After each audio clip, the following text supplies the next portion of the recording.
मधील महाविकास आघाडीतील काँग्रेसचे उमेदवार रोहित कारंपुरी, महानंदा शिरसीकर, रमाबाई पानगळे, सिद्धाराम चाकोते यांच्या प्रचारार्थ जोडभावी पेठ मंगेश हॉटेलजवळ खासदार प्रणितीताई शिंदे यांची कॉर्नर सभा संपन्न झाली।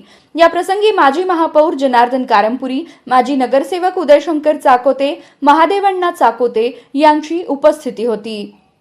सभेप्रसंगी खासदार प्रणितीताई शिंदे काय म्हणाल्या ते पहा। हे नवीन वर्ष तुम्हाला सुखाचं आणि समृद्धीचं जाओ अशी मी देवाच्या चरणी प्रार्थना करते। ह्या नवीन वर्षात तुम्हाला भरपूर पाणी मिळो अशी पण प्रार्थना करते। या नवीन वर्षात तुम्हाला स्वच्छ पाणी मिळो ही पण प्रार्थना करते। ह्या नवीन वर्षात तुमचं लाईट बिल कमी हो ही प्रार्थना करते। सोन्याचे भाव कमी हो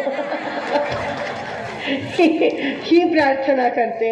रेशन दुकानांमधून भरपूर माल मिळो ही प्रार्थना करते। सिलेंडरचे भाव जे वाढलेत ते कमी हो ही प्रार्थना करते। सोलापुरातले रस्ते चकाचक हो ही प्रार्थना करते।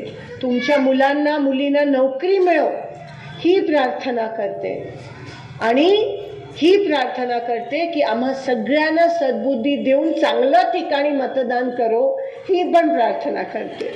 धर्म जात पात करून त्यांना देशाचं काय पडलं नाहीये, त्याला फक्त स्वतःच्या स्वार्थाचं पडलंय। आज मुख्यमंत्री आले, मागच्याच मॅनिफेस्टो वाचून दाखवा। मागच्या वेळेस पण बीजेपीची सत्ता होती। मागच्या वेळेस त्यांनी काय काय लिहिलेलं, आम्ही पाणी देऊ, हे देऊ, ते देऊ, काय दिलं कोणी विचारलं मुख्य, आणि फक्त स्टंटबाजी केली, बाराबंदी घातली। तुम्ही विरोध करायला पाहिजे होता। बाराबंदी कधी चपला घालून करत नाही, त्यांनी अपमान केला बाराबंदीचा। चाकोते साहेब तुम्ही खरं तर याचा निषेध केला पाहिजे स्टेजवर। आणि खाली पॅन्ट आणि वर बारा, आमचं तुम्ही काय चेष्टा मस्करी लावली का आमच्या काठी यात्रेची? आमच्यासाठी सर्वात पवित्र आमची काठी यात्रा आणि अक्षता सोहळा। आम्ही त्याच्याशी स्टंटबाजी करत नाही कधी। ते केलं, तो अपमान केला, तो चालतो का मग? होम मैदान काठी यात्रेसाठी 5 वर्ष आधी बंद केलेलं, जिकडे आपला हवन होतो, जिकडे आपले दारू काम होतं, जिकडे आपले अक्षता पडतात, ते बंद केलेलं होम मैदान ह्याच बीजेपीच्या लोकांनी। आणि आम्हाला शिकवतात काय केलेलं, सगळं महाग सोलापूरचा पूर्ण वाटोळा केला या लोकांनी फक्त सत्तेसाठी। 5 वर्ष आधी इलेक्शन घ्यायला पाहिजे होतं महापालिकेचं, 5 वर्ष आधी। आज 9 वर्षांनंतर महापालिकेचं इलेक्शन होत आहे का? कारण का ह्यांना नगरसेवक नको होते, ह्यांना महापौर नको होता, ह्यांना फक्त पैसा आणि सत्ता पाहिजे होती। मनमानी कारभार त्या महापालिकेत घडवून आणायचा होता, म्हणून त्यांनी इलेक्शन घेतलं नाही। आणि नुकसान कोणाचा झाला? तुमचा झाला। ते लोक मोठे होत गेले, त्यांचे नेते, त्यांनी टेंडर उचलले, तुम्हाला काय मिळालं? इल्ला।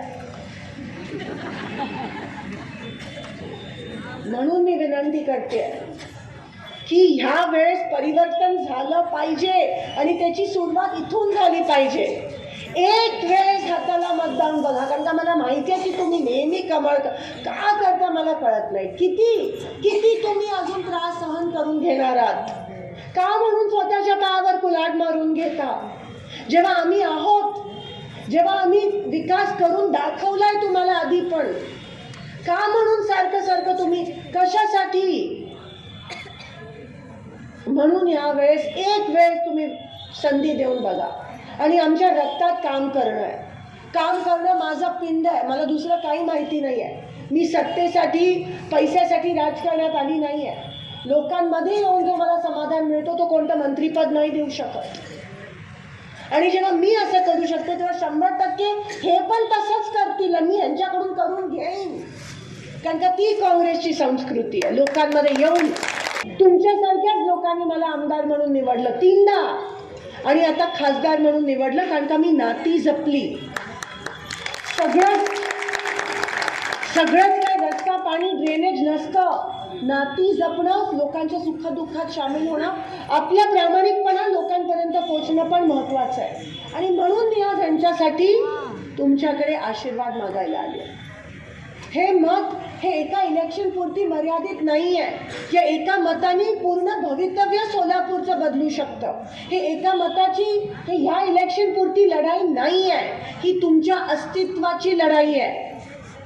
तुमच्या अस्तित्वाची लढाई आहे. आणि म्हणून हे मत खूप महत्त्वाचं ठरणार आहे. मी मागच्या वर्षी तुमची खासदार झाली. जी तुमच्या समोर वस्तुस्थिती ठेवतात ते आवाज तुम्हाला दिसतच नाही.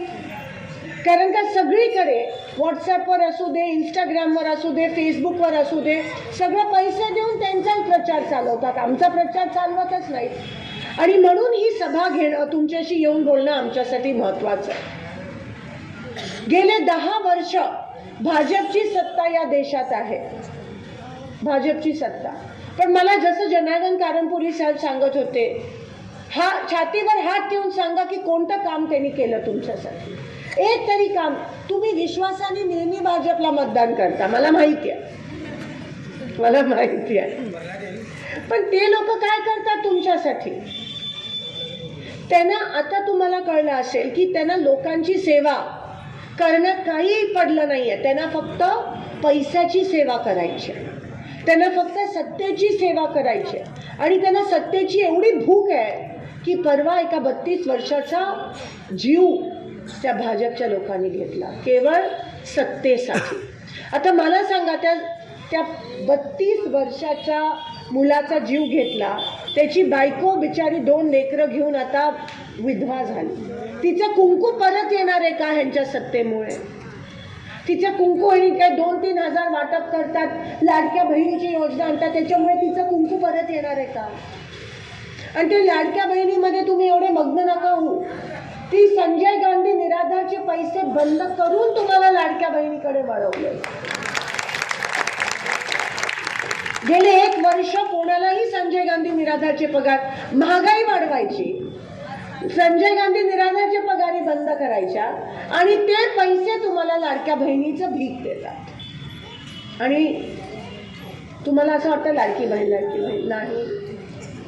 सर्वात मोठा अपमान जर महिलांचा कोणी केला असेल तर तो भाजपने केलाय लाडक्या बहिणीच्या योजनेच्या माध्यमातून. कारण का तुमचं मत विकत घेण्याचा प्रयत्न केलाय, महिलेची आबरू विकत घेण्याचा प्रयत्न केलाय. आपल्याला एवढं कमी आणि तुच्छ समजायचं काम भारतीय जनता पक्षाने केलंय. असं होऊ देऊ नका. त्या 2000 रुपयांनी महिलेची गेलेली आबरू परत येणार नाहीये. म्हणून ही वेळ आली आहे. आम्ही तुमच्यासाठी लढतोय. तुमच्या हिश्श्याची लढाई आम्ही लढतोय. हे विसरू नका. कोणीतरी तुमचा आवाज बनवून तुमच्यासाठी लढाई करतंय. ह्यांना गरज नव्हती इलेक्शनमध्ये पडायला. हे आपापल्या व्यवसायामध्ये खुश होत. कारण का तो दिवस पण महत्वाचा आहे. लोकशाहीचा जल्लोष झाला पाहिजे. संविधानाची लढाई आहे, तुमची लढाई आहे. तुमचा जल्लोष, महिलांचा सन्मानाचा तो दिवस असतो आणि तो दिवस साजरा करणं गरजेचं आहे. म्हणून नटून थटून विचार करून मत टाकायला जा. आणि इंदिरा गांधीचा आवाज आहे तुमचा. ताईमाई अक्का विचार करा पक्का आणि हातावर मारा. तुम्हाला 4 हात दिसणार आहे. दिसला हात की मार शिक्का, दिसला हात की ते कुई आवाज येईपर्यंत तुम्हाला ते बटन धरून ठेवायचं. त्याचा तुम्ही शिक्का इकडे माराल आणि कुई आवाज दुसरीकडे येईल. ह्यांचा भरोसा नाही आहे. वोट चोरी करतात, लोक चोरी करतात, सगळ्याची चोरी करतात. म्हणून सतर्कपणे विचार करून शांततेत क्रांती घडवा, शांततेत मतदान करा. या सभेला मतदारांचा भरघोस प्रतिसाद मिळाला.